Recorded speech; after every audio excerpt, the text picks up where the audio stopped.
Hello, and welcome to the Thrive Mindset Podcast. I am so glad you are here with me. My name is Carrie Dahle, and I am your host. I am an entrepreneur, author, podcaster, manifester, and motivator. And I am on a mission to empower you to create the life of your dreams. If you are looking to up-level your life, relationships, finances, productivity, and success, you have come to the right place.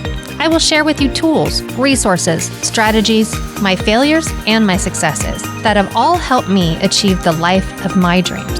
It is my goal with this podcast to help you see your potential and empower you to create the life of your dreams.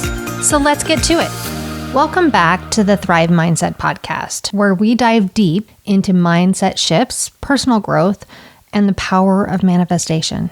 I'm your host, Carrie Dahle, and today we're going to talk about something we all experience at different points in our lives, and that is the in-between moments. If you're wondering what the in-between moments are, well, they're the times when you feel stuck, maybe a little uncertain, or maybe you feel like things aren't falling into place the way you'd hoped. I don't know about you and your journey, but I would bet that it sounds a bit familiar, that the in-between is something that you have been going through for a while or you experience from time to time, because we all do. And don't worry, because today I'm going to help you turn those in-between moments into stepping stones towards manifesting your dreams. For the last month or so, I've been thinking a lot about the in-betweens, partially because I'm working on another chapter for another book. This one's coming out in February. It is for Sacred Spaces Volume 3 with Colleen Avis, and I'm super, super excited about it. And basically, a month and a half, maybe. I don't even know if that was that long ago now. She asked me if I wanted to be part of this project with her. And I kept thinking, what do I have to offer for this kind of book? I mean, we all know that I love manifestation and that it is part of me and gratitude and journaling, but Sacred Spaces felt so much more personal, I guess is the best way to say it. And she's like, I don't know, Carrie, I know you have a story in you. You're a real estate broker. You coach manifesting. You do all these things. I just feel like there's some sacred space, some space that you've created in your life or you've seen or whatever. I just think you have a story. And I kept running through things. And the most sacred space I could think of in regards to real estate was a home that my husband and I purchased a few years ago and remodeled and turned into a space for people in between things in their lives, which is where I get to the in between, right? But it was more about people who are in between homes, or maybe they're going through a divorce and again, in between homes. Or one of my favorites was, but actually the most touching one was a friend of a friend who found out suddenly that he had brain cancer and didn't have long to live.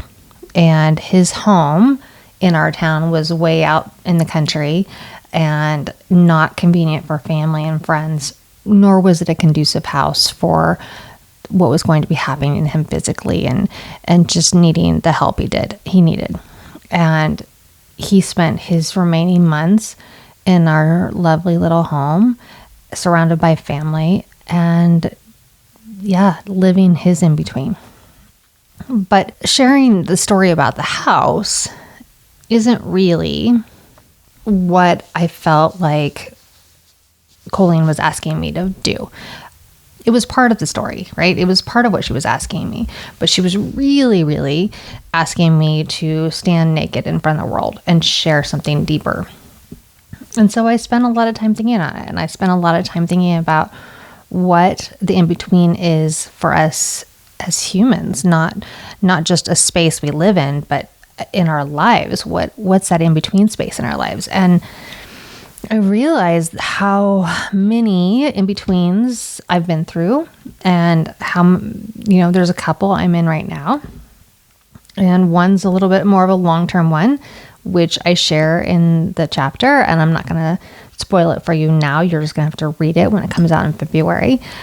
And then the other one it's a shorter term in between. It's a transition with some things at work and some people in my life that way. And so in reflecting on all these in-betweens in my own life, I want to help you figure out yours and know how you too can get through it, and how if you just reframe those in-between moments, you can change so much in your life. How you can go from kind of feeling like you're a mess to all of a sudden manifesting everything you dream of. So before we start, I want to start with one of my favorite quotes from Robin Sharma, because I think it perfectly sets the tone for today's conversation. And that is, change is hard at first, messy in the middle, and gorgeous in the end. And that messy middle, my friends, is exactly what we're going to tackle today. So let's start with, what is the in-between? Sure, I just shared a little bit of my story, but let me just say this again. We've all been in that in-between, in that uncomfortable space where you're not quite where you want to be, but you're also no longer where you were. Maybe you're in the middle of a career change, or maybe a relationship that feels distant, or a personal goal that feels so out of reach. And whatever your in-between is, and however that looks to you, I think it's really important to recognize that this space, while it can be frustrating and uncertain, it really is a place where you are transforming and where great things can happen. But in order to do those great things, I think you need to follow this little roadmap of reframing those in-between moments. Because what if, instead of seeing these in-between hard, challenging moments as roadblocks, what if you could actually look at them as a stepping stone, right? A step closer to your dreams. And I don't mean anything like it's not going to be life-changing in that very little moment, in that small little step. But stepping stones are just that. They're one little thing at a time, one little step at a time that gets you closer to where you're headed. And if you could reframe that in between, so you're no longer in that block and you're moving forward, well, that's a great thing. All right, step number 1. Let's talk about recognizing the situation.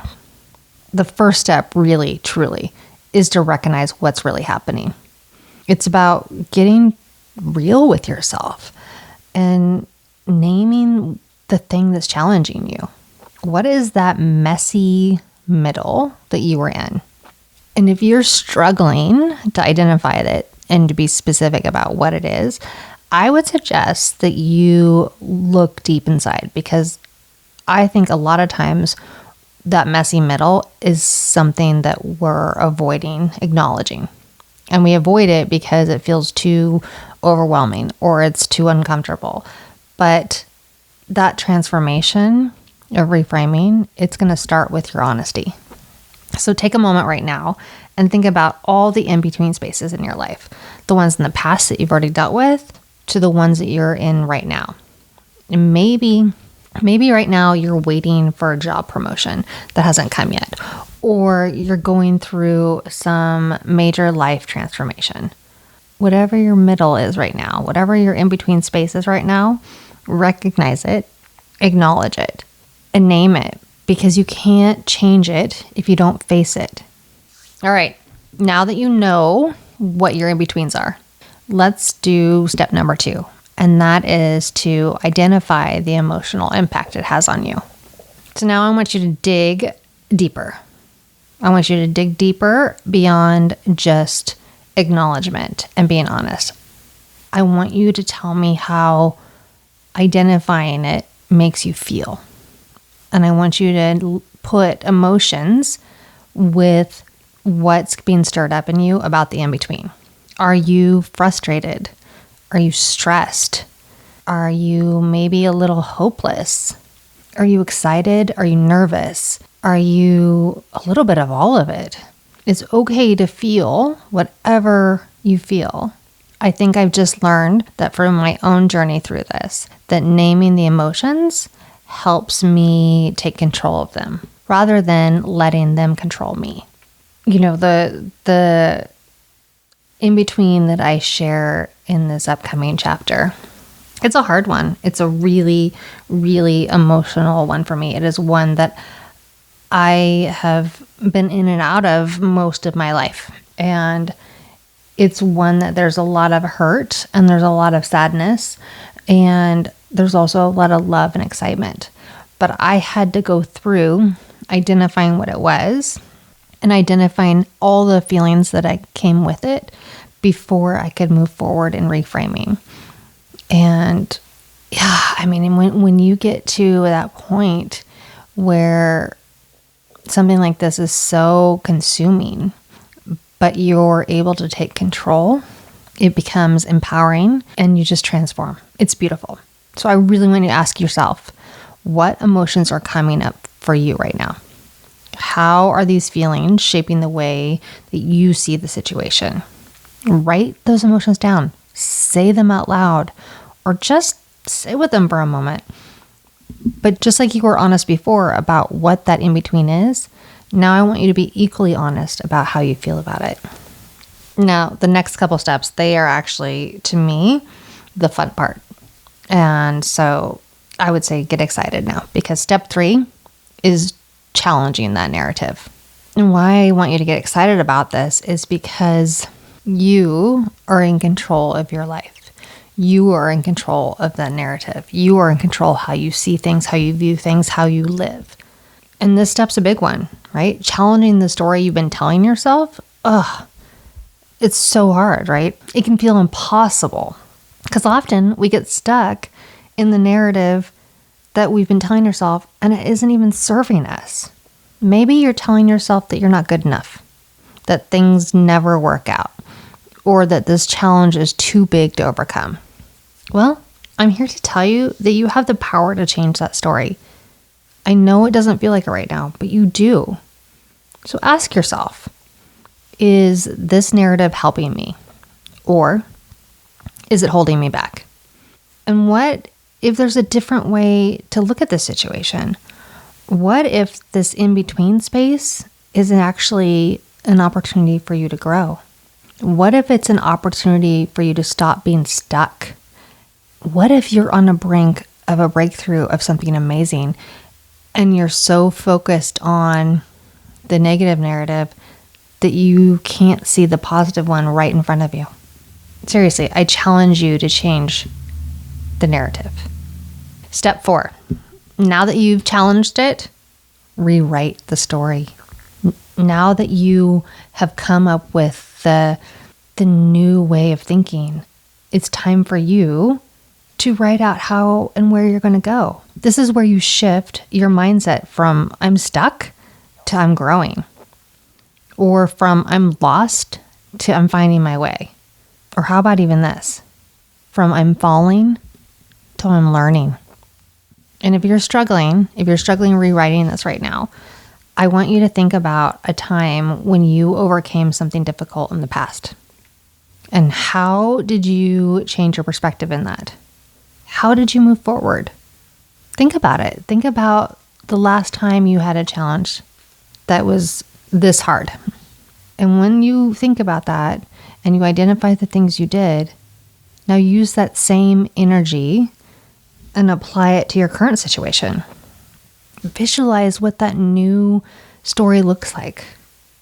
What would it feel like to manifest the outcome you desire? And write that new story in your mind. Journal it, say it out loud, but make it stick, right? Believe it, focus on it, and know that that's where you're headed. Which then leads me to step 5. Commit to the new perspective. This moment, this new moment is where all the magic happens. But it takes you committing to it. Once you've rewritten your story, you need to commit to it every single day. Let it be real. It's not easy. Those old narratives, they like to creep back in, and especially when it gets tough. I know for me, conversations that didn't feel good or things that happened in your past that just left a bad taste in your mouth, they will often play and repeat in my head if I allow them to. Especially when I'm in the car. I don't know why that is. That's probably why I have shifted and blast Taylor Swift music all the time, because it tunes out those thoughts. Because in the quiet, I can get caught in repeat. It's like that broken record playing over and over of the things that hurt or were upsetting if I don't pay attention. But when I do pay attention and I stop it and I control it, then just like this, I'm committing to the new perspective, and I'm committing to the new idea, and I'm committing to the new story, the story that I'm writing in my life, and I'm able to redirect those negative things into positive. And you can too. And if you want to manifest your dreams, you have to show up for this new story, even when it's hard. And think about what actions you can take to reinforce this new perspective. Maybe it's setting intentions each morning. Maybe it's practicing gratitude for the progress that you're making, no matter how small. Maybe you are writing out affirmations and sticking them on sticky notes to your computer. Or maybe you're writing them with a pen on your mirror so that you have to say it to yourself every morning. The important thing is that you stay focused on the future you want to create. No more looking back. No more going towards that negative, only towards the positive and to what you're wanting in this life.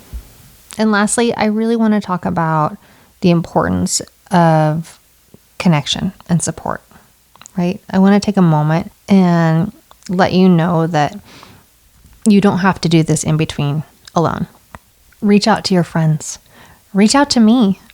You know, I have a monthly Dreams to Reality group, and this is exactly what we do. We sit and we talk through whatever is on my heart for the month, and it's interesting how it usually aligns with what is going on in these ladies' lives too. And we share the journey, right? We keep each other accountable. You don't have to navigate the space alone. In fact, sharing the journey with others, whether it's your best friend or a community like Dreams to Reality or just with me alone, it can give you new perspectives, right? It gives you support and accountability. And as one of my favorite authors, Brené Brown, says, connection is why we're here. It is what gives purpose and meaning to our lives. And connection is so important. So don't hesitate to reach out to those around you who can support you on this journey. In fact, if you're going through your own in-between right now, I'd love to hear it. I'd love to know how I could support you. So just shoot me a message and reach out to the Thrive Mindset community. We're all in this together. And I truly believe we grow stronger through connection. You know, those in-between moments in life are tough. They challenge us, they stretch us, and they make us often question everything. But they're also where your growth is going to happen. So if you're in that messy middle right now, know that this is where your transformation begins. You have the power to reframe your story, take small steps forward, and to manifest your dreams. Thank you for being here today. Thank you for listening. If this helped, I just ask that you share and subscribe and get it out to your friends. And above all else, remember that I believe in you and you can manifest the life of your dreams.